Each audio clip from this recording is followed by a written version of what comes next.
So I think people are confused. Many people don't know that there's a split within the Democratic Party, that you have this group called the New Democrats, who kind of ascribe to a neoliberal agenda that's focused on really kowtowing to big business.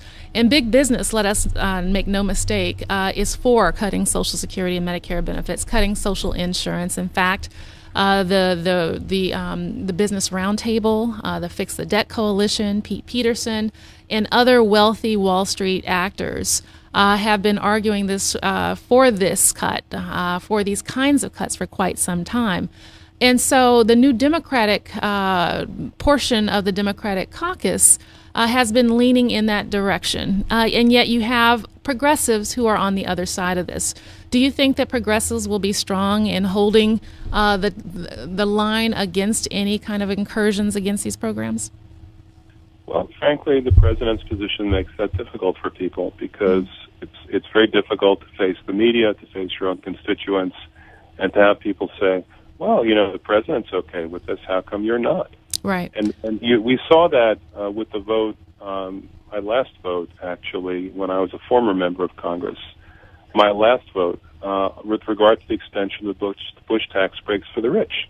Mm-hmm. The president came out with his so-called compromise, which I thought was barely a compromise, mm-hmm.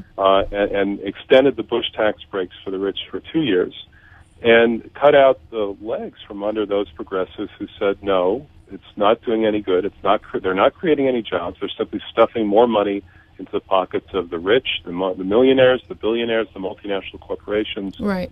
And if we're serious about doing something about deficit, we have to end this now.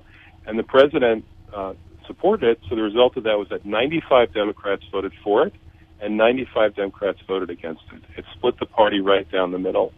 And that's what happens when, our leader is essentially adopting the other side's talking points.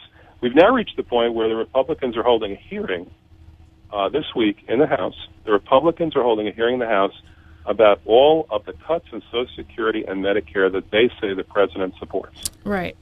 And it's true. He's providing cover for them and making it impossible for us to, or at least very difficult for us to make progress toward taking back the House. Well, that is the primary question. Why would Nancy Pelosi go along with something like this, knowing that her members actually have to face re-election and that they're seeking to take back the House, and that a majority of the American public, Democrat, Republican, and Independent, actually support these programs?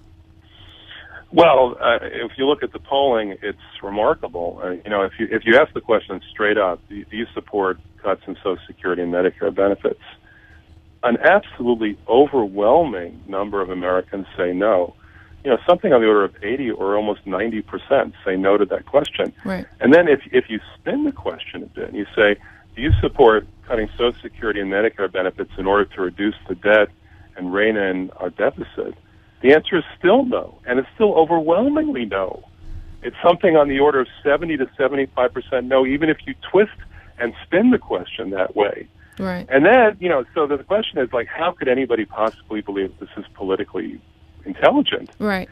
And the answer is that there's been polling that's been done out of the White House and elsewhere that says, do you want a balanced approach to reducing the deficit, without actually indicating that balanced approach is, in the eyes of the White House, something that would incorporate cuts in Social Security and Medicare? Mm-hmm. And then you get a bare majority of people saying, yeah, I prefer balanced to imbalanced, without even knowing what they're answering.